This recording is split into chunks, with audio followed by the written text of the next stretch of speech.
네, 우리 옆사람은 또 인사하겠습니다. 오늘 마지막 주니까요. 한 해 동안 수고하셨습니다. 이렇게 인사하겠습니다. 한 해 동안 수고하셨습니다. 한 해 동안 수고하셨습니다. 네.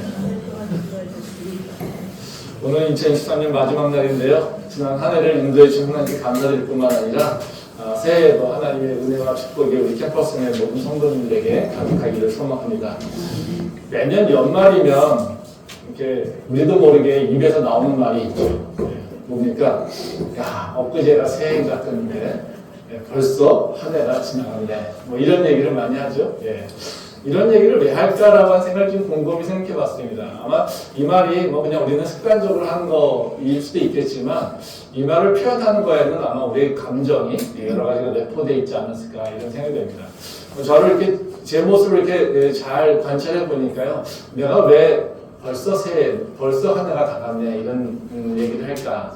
그러니까 한편으로는 허전한 마음이 있는 것 같아요. 왜냐하면 뭔가 이렇게 2023년 거의 다 왔는데 한 게 별로 없는 것 같고 또 아직도 할 일이 좀 많은 것 같고 내가 하던 일이 끝나지 않는 것 같은 그런 생각이 들지 않아요? 근데 또 2024년을 또 생각하면 뭔가를 준비해야 될 것 같고 뭔가 새로운 걸 시작해야 되는데 나는 시작해야 될 걸 방향성도 갖고 있지 못하고 뭐 그래서 한편으로는 2023년을 돌아보면서 내 마음에는 뭔가 아직 덜 끝났는데 라고 하는 생각이 있는 거고 또 이제 새해를 맞이해야 되는데 새해를 준비하지 못하는 그 불안한 마음 또는 걱정스러운 마음 이것이 있는 것 같아요. 그래서 이 두 개의 마음이 우리한테 동시에 들어오면서 우리는 설명하지 못하는 뭔가 이렇게 공허함 아니면 뭔가 이렇게 허전함 뭐 이런 것들이 있는 거 아닐까 생각됩니다. 그런 것이 이제 나도 모르게 아마도 한 해가 갔네.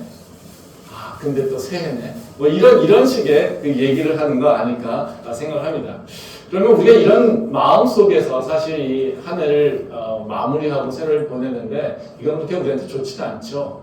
아마도 이것은 우리가 한 해를 잘 정리하지 못했고 또 새해를 준비할 수 있도록 지난 해를 돌아보지 못한 것에 대한 아마 한탄의 마음이 아닐까 생각을 합니다.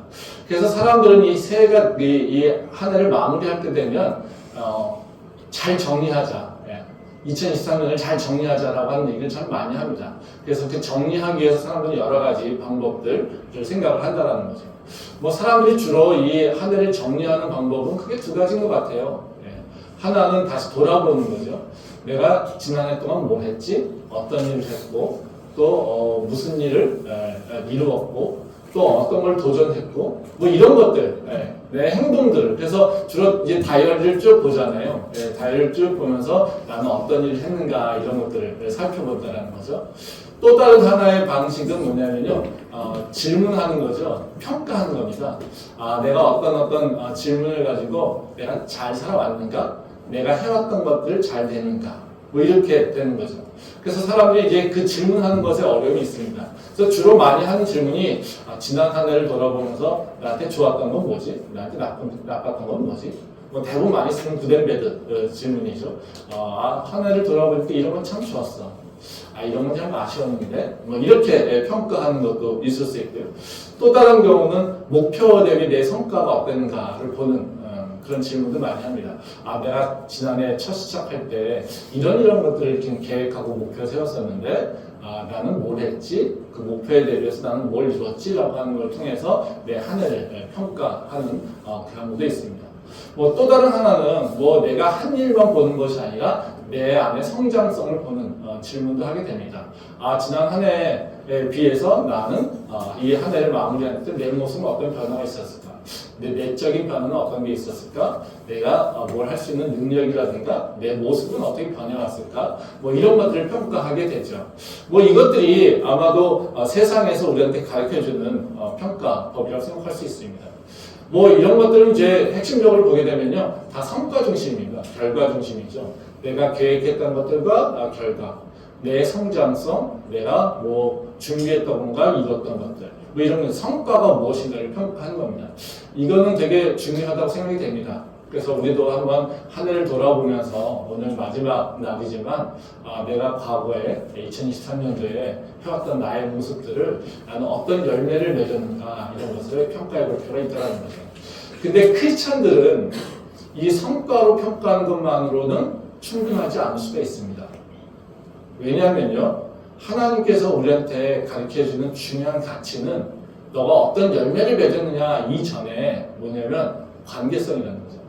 즉 나는 하나님과 어떤 관계가 있었는가, 나는 이웃들과 어떤 관계를 맺었는가, 이것에 대한 것을 평가할 필요가 있다는 거죠.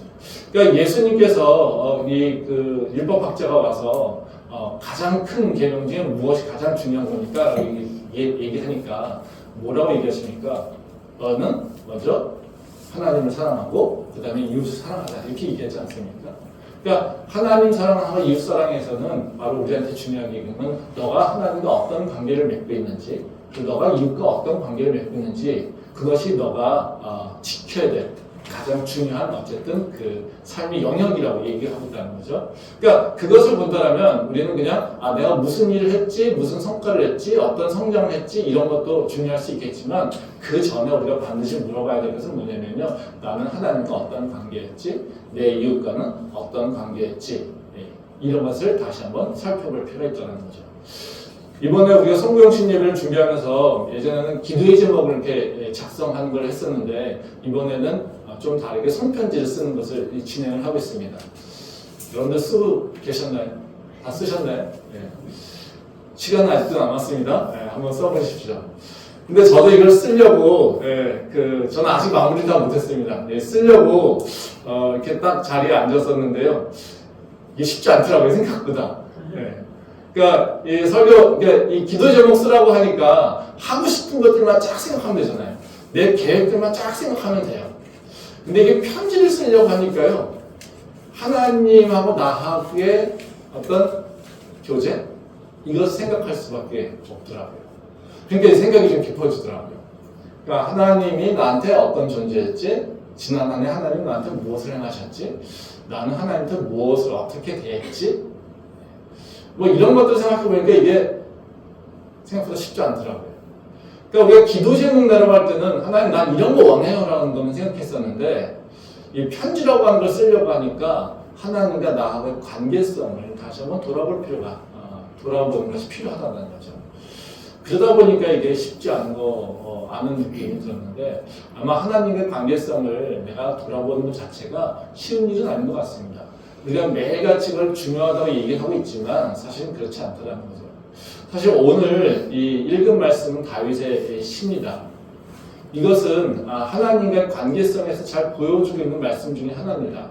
이 시편, 이 오늘 읽은 말씀, 이 시편 144편과 145편에 나와 있는 것은 시편의 결론 또는 핵심적인 내용이라고 얘기를 하기도 합니다. 뭐 예전에는 시편을 주로 각 개별 시의 묶음으로 이해를 했었습니다. 그래서 시편을 볼 때 그냥 개별 시를 보면서 그 시가 어떤 의미가 있는가, 배경은 어떤가 이거를 봤다는 거죠. 즉 시편과 시편의 관계성 가지고 보지는 않았었습니다. 근데 최근의 연구들은요, 시편을 그냥 단순하게 개별적인 시들의 총합으로 묶어놓은 것이 아니라 이것을 한 권의 책으로 봅니다. 그러니까 질서가 있는 편집된 책으로 본다라는 거죠. 그래서 주로 5권의 책으로 우리가 구성되어 있는데 그 5권을 다 봅니다.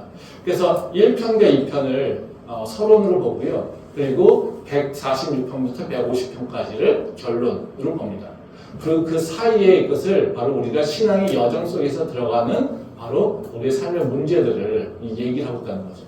1편에서 보게 되면 여호와의 율법을 묵상하는 자가 복 있는 자잖아요. 그렇죠? 그래서 하나님의 율법과 하나님의 그 말씀에 대해서 얘기를 하고 있고요. 그 중간에 보면 인간이 실패합니다. 인간의 실패하는 부분. 그리고 하나님의 은혜, 하나님이 회복하시는 것들, 이런 것들을 이제 순서적으로 얘기를 하고 있다는 거죠. 그리고 마지막엔 146편부터 150편까지는 하나님을 찬양하는 걸로 지금 마무리가 되어 있다는 거죠. 거기서 보게 되면 바로 그 시편에 있어서 본문이라고 하는 부분들은 시편 3편부터 시편 145편까지 해당이 되는데 그 마지막 교훈은 뭐냐면요, 144편과 145편 오늘 읽은 본문 말씀이 해당이 된다는 거죠. 그 시편 속에서 바로 144편과 145편에서 얘기하고 있는 건 뭐냐면요. 다윗의 시지만 다윗이 하나님을 어떻게 부르냐에 있다는 겁니다. 그리고 그 다윗이 하나님이 바로 내 하나님인 것을 가장 축복의 삶이라고 고백하고 있는 것. 이것이 바로 이 시편에서 얘기하고 있습니다. 그래서 이 시편 144편도 그렇고요, 145편도 그렇고요. 뭘 주로 시작하냐면요, 그냥 나의 하나님이 아니라 바로 반석이신 하나님, 나의 왕이신 하나님 이렇게 시작한다는 거죠. 즉 하나님이 나한테 누구인가라고 하는 것을 고백하고 선포하는 것으로 시작이 된다는 거죠. 그래서 이것은 바로 이 시편 144편과 145편을 보게 되면 하나님과 라합의 관계성을 어떻게 바라봐야 될 것인가에 대해서 우리한테 중요한 교훈을 주고 있는 것입니다.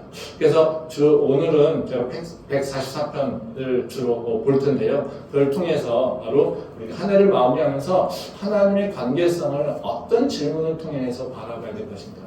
즉 나와 하나님의 관계를 제대로 이해하기 위해서는 내가 어떤 질문을 좀 해야 될 것인가, 이것에 대해서 좀 생각을 좀 해보도록 하겠습니다. 그래서 145편도 마찬가지 얘기지만 여러분들이 집에 가서 한번 다시 한번 살펴보시고요. 오늘 144편을 통해서 바로 우리가 하나님과 관계 속에서 해야 될 질문이 무엇인지 그것을 좀 생각해 보도록 하겠습니다. 첫 번째로 우리 크리스천들이 연말에 해야 될 질문들은 뭐냐면요, 한 해를 돌아보면서 정말 치열한 삶의 현장이 있지 않았습니까? 근데 그 치열한 삶의 현장 속에서 나는 하나님을 기억했는가? 내 삶의 현장에서 나는 하나님을 기억하며 그 하나님과 관계 맺으려고 했었던가? 이것을 한번 돌아볼 필요가 있다는 겁니다. 말씀 한번 보겠습니다. 시편 144편의 1절에 2절 말씀입니다. 나의 반석이신 여호와를 찬송하리로다. 그가 내 손을 가르쳐 싸우게 하시며 손가락을 가르쳐 전쟁하게 하시는도다.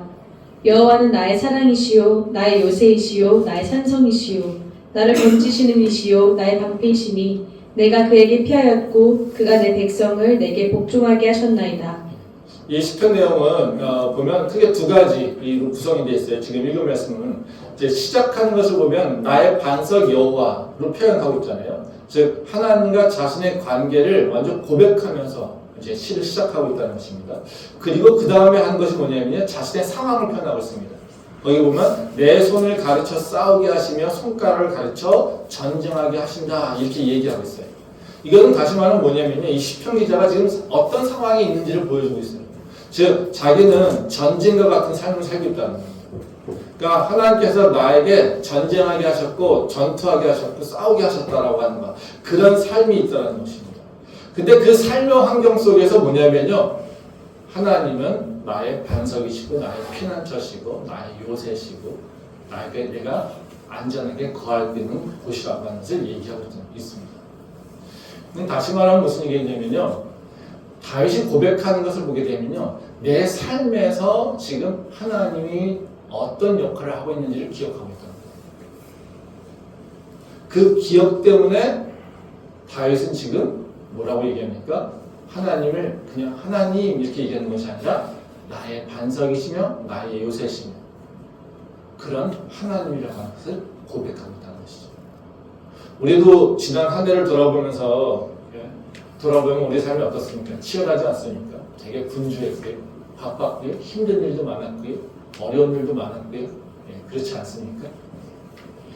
뭐 다윗은 지금 전쟁과 같은 싸움이라고 하는데요. 전쟁과 같은 삶도 우리한테 일어날 수도 있었겠죠. 우리가 감당하기 힘든 그런 삶의 환경에 노출돼 있던 분들도 있었을 겁니다. 근데 우리가 잘 견뎠다라고 하는 것, 이것도 중요할 수 있겠지만요. 근데 우리가 분명히 기억해야 되는 건 뭐냐면요, 내가 그 어려운 환경 속에, 내 환난의 환경 속에 내가 하나님을 기억했는가? 내가 그 환난의 시간 속에 나는 하나님을 뭐라고 고백하고 있었는가? 사실 그 고백이 우리 삶의 방향성과 우리 삶이 지금 모습을 결정하고 있는 모습이 아닐까 생각이 됩니다. 그래서 내가 한 해를 돌아보면서 나와 하나님의 관계를 다시 한번 보려면요, 바로 나는 내 삶의 현장 속에서 하나님을 누구라고 고백하고 있었는가? 이걸 다시 한번 우리가 생각해 볼 필요가 있다는 것입니다. 그 질문이 내가 다시 새로운 한 해를 시작할 때 정말 반석과 같은 그런 질문, 또 그리고 하나님의 은혜를 체험하는 그런 질문이 될 거라고 믿습니다. 두 번째로 우리가 이제 크리스찬들이 연말에 해야 될 질문은 뭐냐면요. 한 해 동안 나를 돌아보면서 하나님 은혜를 고백했는가? 근데 이제 은혜를 고백했는지 안 했는지 평가하게 되면 우리가 사실은 좀 너무 식상한 느낌이 들어서 그렇죠라고 하는 생각이 든다는 거죠. 근데 이 은혜를 고백했는지 안 고백했는지 이것을 질문하는 이유는 뭐냐면요. 그 안 속에서 뭐를 의미하고 있는 거냐면 내가 은혜를 고백하고 있는지를 통해서 내가 하나님 앞에서 나를 어떻게 정의하고 있는가가 드러나고 있기 때문에 그렇습니다. 즉 하나님 앞에서 나는 어떤 존재로 서 있었을까라고 하는 것을 우리가 질문해야 될 필요가 있다는 거죠. 말씀 한번 보겠습니다. 144편 9절부터 9절에 10절 말씀입니다. 하나님이여 내가 주께 새 노래로 노래하며 열줄 비파로 주를 찬양하리이다. 주는 왕들에게 구원을 베푸시는 자시오 그의 종 다윗을 그 해하려는 칼에서 구하시는 자신이다. 이 말씀은 이제 다윗이 하나님을 찬양하는 모습을 보여주고 있습니다. 그래서 앞에서 우리가 이제 그 다윗의 삶이 전쟁터에서 삶이라고 얘기하고 있잖아요. 그래서 하나님이 손으로 싸우는 것을 가르치고 손가락으로 이제 전쟁을 하게 하신다 이렇게 얘기하는데 그 전쟁의 끝에서 지금 다윗이 얘기하고 있는 건 뭐냐면요. 하나님을 찬양하고 있습니다. 이 치열한 삶의 모습 속에서 내가 결국엔 통과했습니다. 그러면서 은혜를 고백하고 있다는 거죠. 근데 우리가 여기서 은혜를 고백한다라고 하는 것도 중요하겠지만 더 중요한 건 뭐냐면요. 왜 다윗이 은혜를 고백했을까 하는 겁니다. 우리가 생각하기에 성경을 보면 많은 사람들이 은혜를 고백하고 있잖아요. 그럼 우리가 그런 걸 읽으면 어떤 생각이 듭니까? 다윗이니까. 그렇죠? 바울이니까. 예수님 제자니까. 그렇게 생각하지 않습니까? 다윗이니까 이런 고백을 할 수 있었을 거야. 너무나 당연하게. 우리는 아직까지 다윗은 아니니까, 다윗처럼 믿음이 없으니까 그렇게 생각하는 경우가 참 많다는 거죠. 근데 그렇지 않습니다. 성경에 나와 있는 모든 인물은요, 우리랑 별 차이가 없습니다. 어찌보면 우리보다 더 악한 사람인지도 모릅니다. 다윗보다 우리가 어쩌면 더 정의로운 사람 아닐까요? 우린 적어도 바세바 같이를 범하는 그런 일은 저지르지 않지 않습니까? 우리는 어찌 보면 성경에 나오는 인물이 되게 위대하고 믿음이 좋은 인물, 대단한 인물을 생각하고 있지만 사실 그들은 우리랑 별 차이가 없다는 거죠. 그들도 똑같이 교만하고 그들도 똑같이 죄의 유혹을 받고 있고 그들도 똑같이 뭔가 탐욕스러운 마음을 갖고 있다는 거예요. 근데 성경에서 보게 되면 바로 어떤 사람들은 하나님의 은혜를 철저하게 고백하고 있고 어떤 사람들은 그렇게 고백하지 않는다는 거죠. 그래서 우리가 바라봐야 될 건 뭐냐면요. 바로 왜 다윗은 은혜를 고백할 수 있었을까? 그럼 우리는 왜 똑같이 은혜를 받았을 텐데 하나님에게 은혜를 고백하지 못하고 있을까? 이걸 우리가 좀 고민해 볼 필요가 있다는 거죠. 근데 이 다윗 속에서, 다윗이 얘기하고 있는 것 속에서 우리가 그 답을 찾을 수 있을 텐데요. 바로 다윗은 우리가 갖지 못한 지혜를 갖고 있는 건데 뭐냐면요. 하나님 앞에서 자신의 존재를 분명하게 인식하고 있다는 거예요. 말씀 한번 보겠습니다. 오늘 144편의 3절과 4절 말씀입니다. 여호와여 사람이 무엇이기에 주께서 그를 알아주시며 인생이 무엇이기에 그를 생각하시니까 사람은 헛것 같고 그의 날은 지나가는 그림자 같으니이다. 이 말씀은 다윗이 하나님 앞에 자신을 고백하고 있는 거잖아요. 하나님 당신께서 나한테 큰 은혜를 주셨어요. 근데요 하나님이 어째서 저를 신경 쓰시나요? 이거예요. 사람이 무엇이간데 저를 알아보시니까. 근데 그 사람이라고 하는 존재는 뭡니까? 4절을 보면요 헛것 같고 그 시절은 지나가는 그림자 같고 실체가 없다는 거죠. 사람은요 이렇게 아무 쓸모없는 존재고요, 아무 가치 없는 존재고요. 그 인생이라고 하는 것은요 그냥 흘러가는 그냥 그림자 같은 것뿐이에요. 근데 이런 그림자 위에서 헛것 같은 것 위해서 하나님께서는 왜 나를 생각하시고 나에게 은혜를 베푸시고 나를 승리하게 하시고 나를 전쟁에서 이기게 하셨습니까? 이것을 고백하고 있다는 거죠. 나는 하나님께서 나에게 관심받을 만한 이유가 하나도 없습니다. 하나님께서 나를 지키고 이끌어 가실 이유가 내 안에는 하나도 없습니다. 라는 것을 지금 고백하고 있는 거예요. 즉 다시 말하면 다윗은요 바로 하나님 앞에서 내가 어떤 존재인지 이것을 분명하게 인식하고 있다는 거죠. 그리고 그 하나님 앞에서 자기는 하나님의 은혜를 받을 자격이 하나도 없는 존재라고 하는 것을 분명하게 인식하고 있다는 거예요. 이것은 다윗만이 아닙니다. 네. 디모데전서 한번 보도록 하겠습니다. 디모데전서 1장 14절과 15절 말씀입니다. 우리 주의 은혜가 우리 주의 은혜가 그리스도 예수 안에 있는 믿음과 사랑과 함께 넘치도록 풍성하였도다. 미쁘다 모든 사람이 받을 만한 이 말이여 그리스도 예수께서 죄인을 구원하시려고 세상에 임하셨다 하였도다. 죄인 중에 내가 괴순이라. 예, 이 말씀 다 아시는 말씀이죠. 사도 바울이 자신을 고백하고 있는 거예요. 그러니까 자신을 뭐라고 표현하고 있냐면요. 마지막에 보면 자신은 죄인 중에 내가 괴수다. 예. 그러면서 뭘 얘기하고 있어요? 우리 주의 은혜가 그리스도 예수 안에서 있는 믿음과 사랑과 함께 넘치도록 풍성하도다.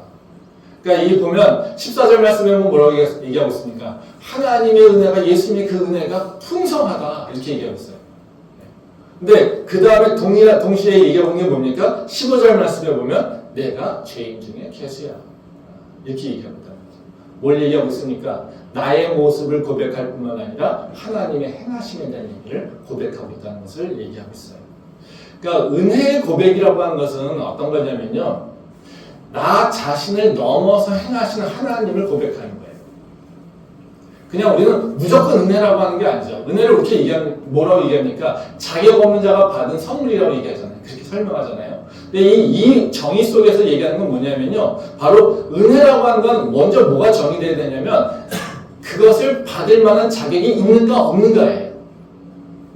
근데 그 자격이 없는 자에게 하나님께서는 엄청난 일을 행하신 걸 얘기하는 거예요. 그러면 내가 은혜입니다라고 고백할 수 있는 건 뭐겠습니까? 내 모습이 먼저 보여져야 돼요. 그리고 나에게 행하신 하나님을 봐야 돼요. 그래서 내가 아무런 자격이 없는데 하나님의 그 축복을 받을 만한 이유가 나에게는 없는데 하나님은 나한테 내가 생각하지 못한 것들을 그 큰 일들을 행하셨다는 거예요. 지금 다윗도 이 사람이 뭐겠습니까? 우리가 무엇입니까? 아무런 존재가 없습니다. 우리는 헛것이고요. 그냥 지나가는 것밖에 되지 않습니다. 근데 하나님께서는요. 이렇게 헛것과 지나가는 것들을 일일이 다 생각하시고 관심 가져주시고 그들을 보호하시고 인도하시고 그들이 승리할 수 있게 하시고 성공할 수 있게 하셨다는 거예요. 그러니까 하나님을 찬양할 수밖에 없고 하나님에게 은혜를 고백할 수밖에 없다고 얘기하는 거예요. 사도 바울도 그 얘기를 하고 있는 겁니다. 바로 내가 정말 하나님의 자녀로 구원받고 새 생명을 얻을 만한 이유가 하나도 없는데 예수 그리스도의 십자가로 인해서 나 같은 죄인이 그 죄인 중에 그 괴수가 바로 생명을 얻었고 하나님의 자녀가 되는 그 권세를 얻었고 이제는 예수 그리스도의 그 거룩한 일에 내가 참여할 수 있는 바로 제자가 되었다라고 고백하고 있는 거예요. 뭐부터요? 내가 누구인지라는 거죠. 근데 우리가 신앙생활을 하면서요, 은혜를 많이 얘기하고 있지만, 우리가 하나님 관계 속에서 보게 되면요, 우리는 뭘 많이 봅니까? 내 모습은 보지 않아요. 뭐만 봅니까? 하나님이 나한테 행하신 일. 그렇죠? 하나님이 나한테 행하신 일을 보면서 바로 그거를 평가하고 있다는 거죠. 하나님의 선물 줘도 하나님 이건 좋아요, 이건 나빠요. 이거는요, 나한테는 그렇게 좋은 거 아니에요. 우리는 어떤 태도입니까? 내가 받을 만한 자격이 있는지 없는지 보지 않아요. 뭐만 봅니까? 하나님께서 나한테 주신 선물이 좋은지 나쁜지 쓸만한 건지 나한테 유익이 되는 것인지 평가하고 있다는 거예요. 이를 평가하는 거 어때요? 내 마음에 쏙 들면요 은혜라고 얘기해요. 사실 은혜라고 하는 것이 은혜가 아니라 뭐예요? 아, 좋습니다. 마음에 들어요. 이 표현이겠죠. 그쵸? 우리는 그 좋습니다. 마음에 들어요라고 하는 표현을 우리는 종교적으로 그냥 은혜입니다라고 고백하는 것과 똑같아요. 근데 내한테 그게 마음에 들지 않아요. 그럼 뭐라고 해야 합니까? 에이. 우리 그리고 씩 돌아서죠. 그 하나님은 나한테 축복하지 않으셔. 아, 저놈만 축복해. 이렇게 얘기를 한다는 것이죠. 그렇지만 하나님께서 우리한테 원하시는 건 뭐냐면요, 너 자신을 먼저 보기를 원하신다는 거예요. 그리고 하나님이 행하신 것을 보기를 원한다는 거예요. 우리가 지난 한 달을 돌아보면서 사실 하나님께 불평하고 원망하는 게 많이 있지 않았습니까? 하나님 왜 나한테 이렇게 어려움을 주십니까? 왜 이렇게 환난을 주십니까? 왜 이렇게 실패를 주십니까? 그쵸? 근데 한번 그 불평 속에 하나님의 행위를 평가하는 것, 이것뿐만 아니라 나를 평가하는 것이 있었는지 한번 돌아볼 필요가 있습니다. 하나님에게 불평하고 원망하는 그 과정 가운데 과연 나는 나를 어떻게 평가했을까?